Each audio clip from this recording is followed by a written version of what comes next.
vou ler a palavra do Senhor nesta noite, que se encontra no livro de Isaías, capítulo 56, versículo 6 em diante, onde está escrito: E aos filhos dos estrangeiros que se chegarem ao Senhor para o servirem e para amarem o nome do Senhor, sendo deste modo servos seus, todos os que guardarem o sábado, não o profanando, e os que abraçarem o meu concerto, também os levarei ao meu santo monte e os festejarei na minha casa de oração. Os seus holocaustos e os seus sacrifícios serão aceitos no meu altar, porque a minha casa será chamada casa de oração para todos os povos. Amém? Amém. Glórias a Jesus. Podem louvar e exaltar a nome do Senhor. Glórias a Jesus. Este livro que nós lemos foi escrito por volta do século 7 a.C. e retrata os eventos que ocorreram durante os reinados dos reis Uzias, Jotão, Acás e Ezequias em Judá, conforme nós lemos no primeiro versículo do capítulo 1. Escrito pelo profeta Isaías, cujo nome significa O Senhor é Salvação. Este livro retrata justamente isso, pois em todos os sentidos a salvação vem do Senhor. Aleluia! Glórias a Deus. E conforme nós lemos no capítulo 6, Isaías foi chamado pelo Senhor para ser profeta no ano em que morreu o rei Uzias. E este rei foi ferido de lepra ao desrespeitar o templo do Senhor. E assim ele morreu e dormiu com seus pais.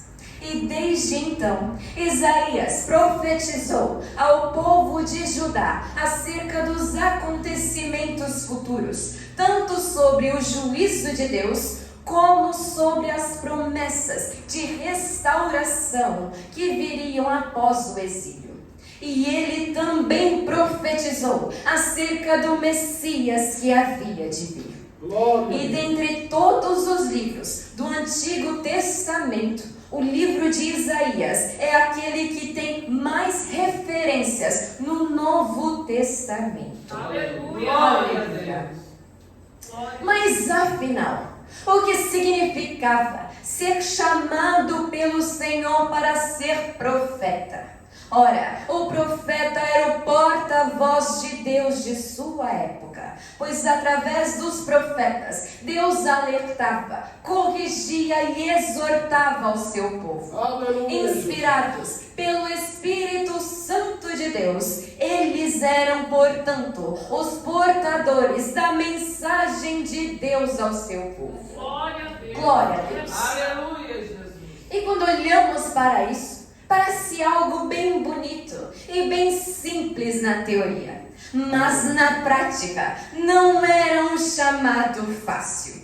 Pelo contrário, inspirado pelo Espírito Santo de Deus, o profeta não era como um mero tradutor que ouve e traduz aquilo que ouviu para uma linguagem que seja acessível, para algo que o povo entenda. Não, o profeta era na verdade um receptor e um transmissor. Ele ouvia a voz de Deus e deveria transmiti-la ao seu povo exatamente como ele ouviu. Louvado seja Deus.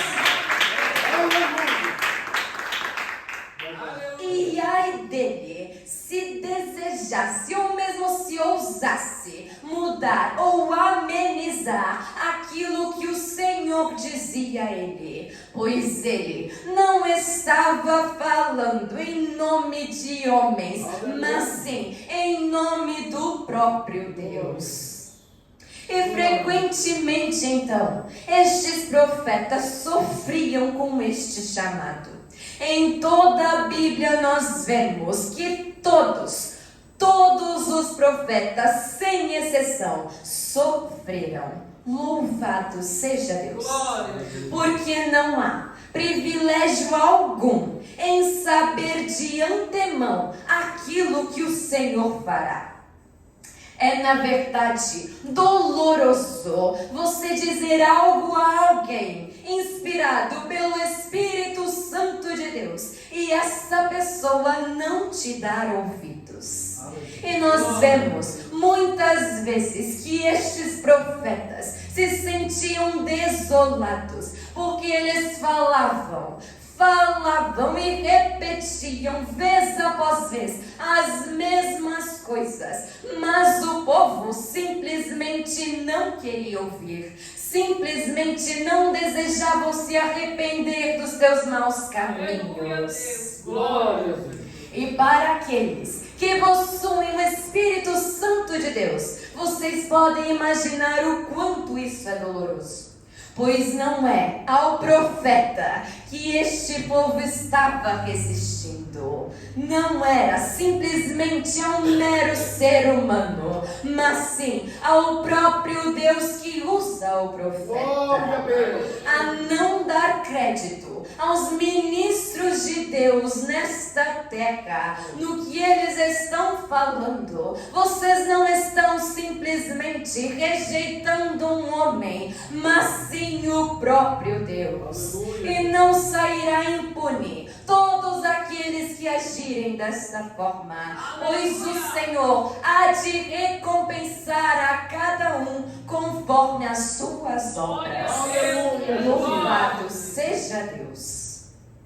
Todavia, ainda assim, Isaías não desistiu. Ele não recuou do chamado que o Senhor o concedeu. E pela boca dele, nós vemos o Senhor dizer no capítulo 56 que o povo deveria manter o juízo e fazer justiça, pois a salvação estava prestes a vir e a justiça de Deus se manifestaria. Glória a Jesus. Aleluia. Glórias a Deus. E para entendermos melhor este texto, nós devemos lembrar que naquela época, o templo que foi erguido por Salomão ainda estava ativo. Haviam-se passado cerca de 200 anos desde que o glorioso templo de Salomão foi construído. E então, todos os ofícios do templo, bem como as cerimônias, os sacrifícios, tudo isso ainda estava em atividade na época de Isaías. Louvado seja Deus.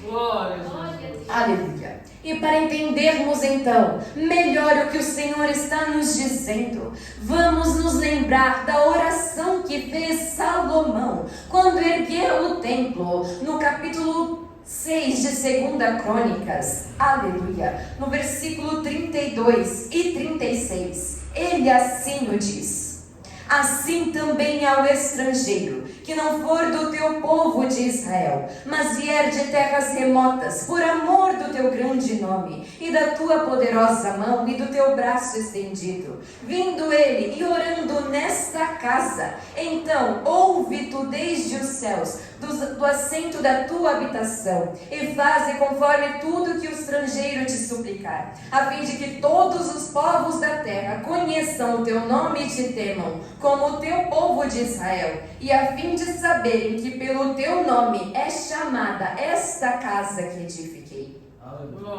Mas o que estava acontecendo já na época de Isaías era que os estrangeiros que haviam se convertido a Deus não eram tidos como iguais perante o povo. Glórias a Deus. Ainda que eles fossem permitidos no templo, ainda que os seus sacrifícios fossem aceitos, eles não eram tidos como participantes do povo de Deus, como integrantes do povo escolhido. E muitas vezes eles se sentiam excluídos por causa disso.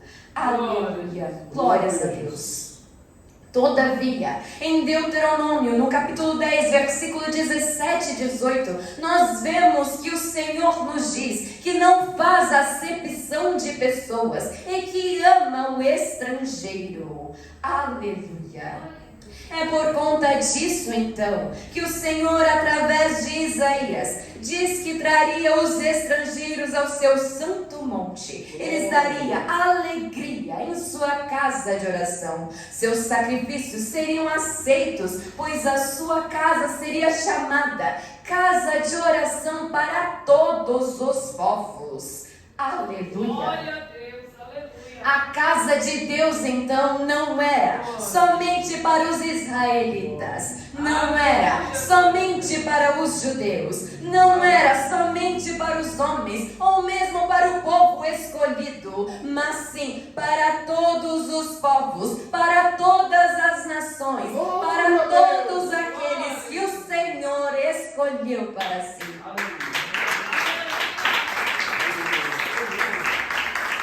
Glórias a Jesus, aleluia. E desde Salomão, o templo foi erguido para que a presença do Senhor estivesse naquele lugar e a sua glória pudesse ser testemunhada por todos aqueles que se aproximassem, tanto os judeus como os estrangeiros. Havia o lugar santo e o lugar santíssimo, onde a glória de Deus se manifestava. Aleluia! Mas o nosso Deus, Ele é tão grande, Ele não habita em templos feitos por mãos humanas. E ainda que a intenção de Salomão fosse construir uma casa para Deus, enquanto houvesse culto, enquanto houvesse louvor, enquanto houvesse clamor de ao menos uma pessoa que fosse, enquanto houvesse uma alma que se aproximasse do templo para falar com Deus, ali então Ele estaria presente em todos os momentos que alguém se voltasse sinceramente a Ele. Louvado seja Deus! E é por isso então que a sua casa é chamada casa de oração. Aleluia! Mas os séculos se passaram e aquilo que já estava ruim na época de Isaías piorou com o passar dos anos. E quando o nosso Senhor Jesus Cristo veio até aqui, Ele mesmo testemunhou a degradação do templo, a degradação do culto, do temor e da reverência ao Senhor. E no livro de Mateus, capítulo 21, versículo 12, bem como em Marcos, capítulo 11, versículo 15, e Lucas, capítulo 19, versículo 45, nós lemos sobre o dia em que o Senhor Jesus foi até o templo durante a festa de Páscoa. E Ele se irou naquele lugar ao ponto de expulsar os cambistas e vendedores que estavam ali. Aleluia, Jesus! Ora, mas se o templo de Deus, a casa que Salomão havia erguido para o Senhor, era chamada de casa de oração, era o local onde a presença do Senhor residia, o que é então que os cambistas e vendedores estavam fazendo ali? Ora, eles teriam se poupado se tivessem feito esta mesma pergunta. A Páscoa era uma das festas celebrada pelos judeus, e judeus de toda parte, bem como estrangeiros, vinham até Jerusalém para oferecer as suas ofertas e sacrifícios no templo de Deus. Então imaginem só, pessoas vindo de tão longe com a família, caminhando muitos e muitos dias para chegar até aquele lugar, trazendo ainda animais para o sacrifício. Isso muitas vezes podia não ser viável. Era muito mais fácil que eles levassem então dinheiro, moedas, e trocassem as moedas naquele lugar pelo dinheiro que valia. Glórias a Deus! E então, ao chegarem lá, eles compravam os animais dos vendedores que ofereciam para serem oferecidos no templo. Até aí, nós não vemos o problema. Mas acontece que os cambistas e os vendedores viram que as festas seriam uma oportunidade para ganhar mais dinheiro. E ao invés de ficarem afastados, eles se dirigiram à porta do templo, visando um maior lucro, devido ao grande número de pessoas que estava transitando por aquele local. E assim, tanto os que vinham de longe, como aqueles que vinham de perto, passaram a comprar as coisas ali. E os sacerdotes daquela época, que muitas vezes também visavam o dinheiro das ofertas, não viram nenhum problema com isso. Afinal, quanto mais, melhor. Louvado seja Deus. Mas quando Jesus viu o que estava acontecendo, ele imediatamente se irou e com um chicote ele expulsou todos os vendedores e cambistas do templo, pois a casa do Senhor será chamada casa de oração, mas haviam a transformado em um covil de ladrões. Imaginem só, você se dirigir ao templo com a intenção de buscar ao Senhor e logo na porta ser bombardeado com vendedores, gritando com ofertas, cambistas te chamando para trocar dinheiro. Ali parecia quase como a feira que nós conhecemos nos dias de hoje. A atenção do povo era imediatamente deslocada para tudo isso, e é óbvio que este não era o foco, este não deveria ser o intuito. Louvado seja Deus.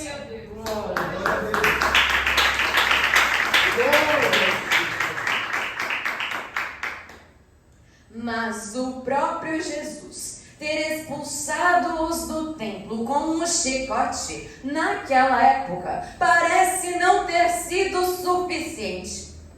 Pois em nossos dias, mais de 2000 anos depois, nós ainda vemos isso se repetindo. Glórias a Jesus, aleluia. Quantas igrejas existem hoje que nós podemos verdadeiramente dizer que é uma casa de oração?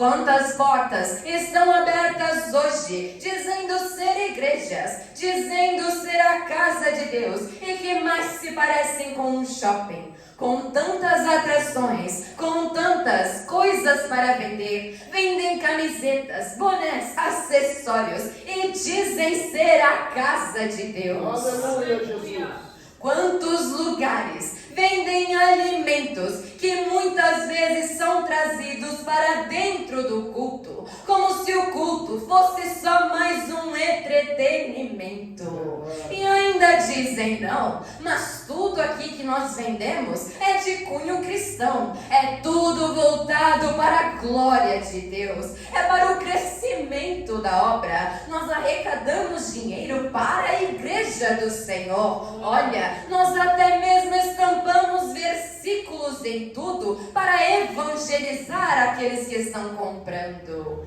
Aleluia, glórias a Deus. Mas me digam, quando foi que Deus exigiu isso deles? Quando foi que o Senhor exigiu isso de vocês? Quando foi que o culto se tornou uma oportunidade para ganhar dinheiro, para lucrar? Louvado seja Deus.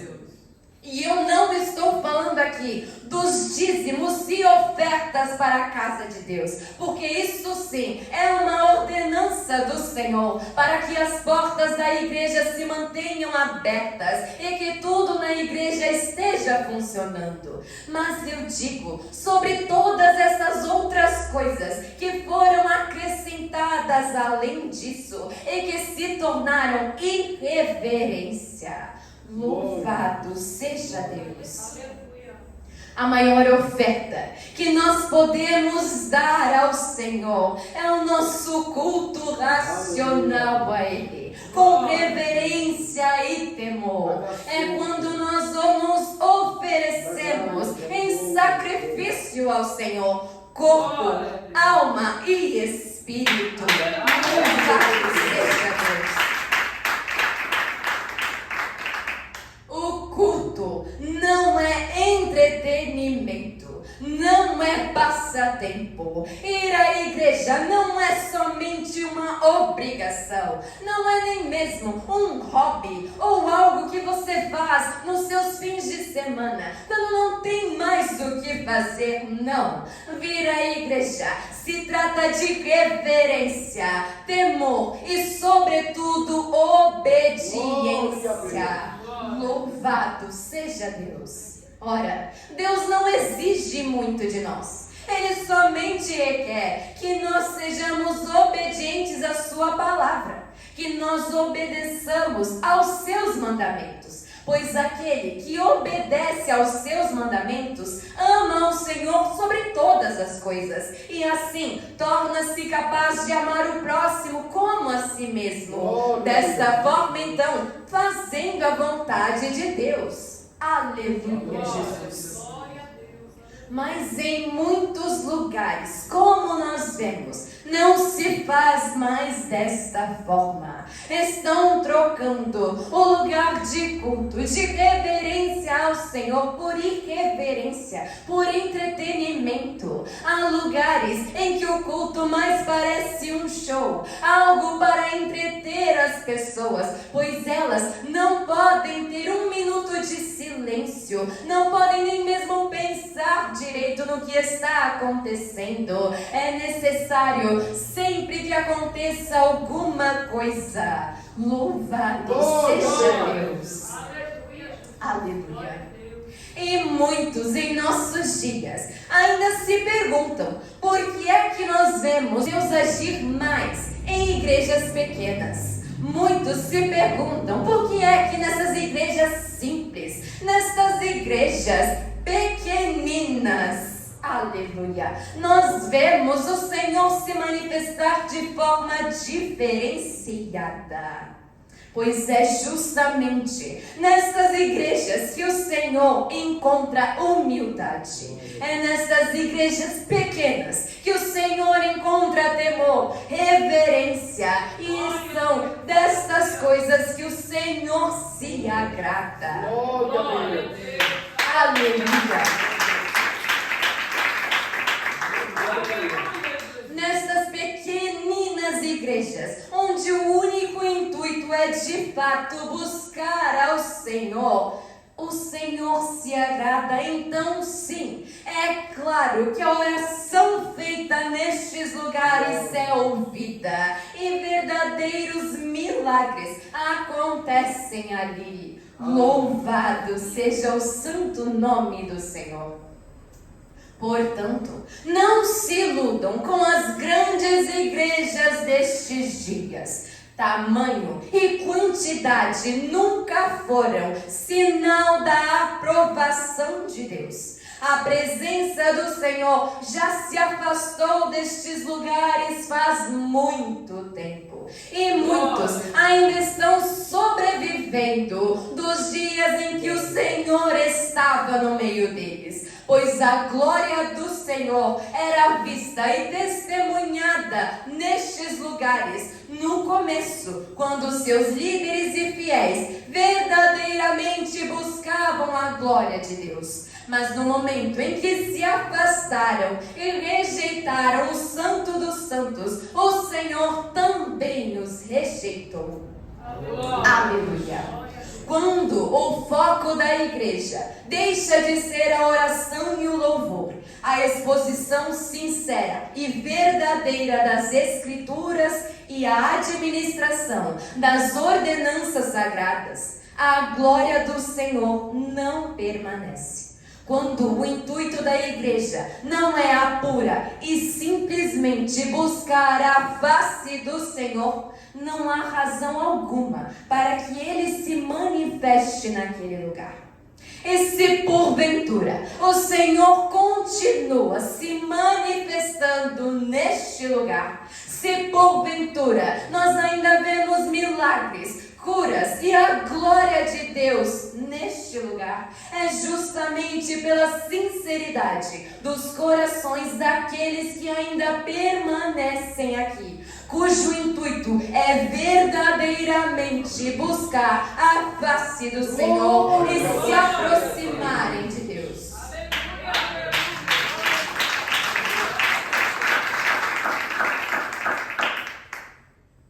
Glórias a Deus.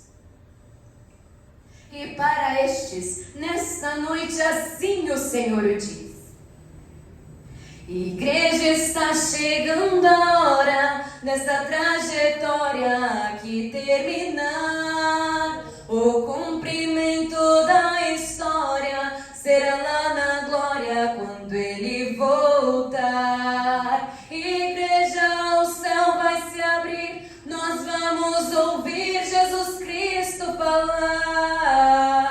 Tudo está preparado, o momento é chegado, eu vim te buscar.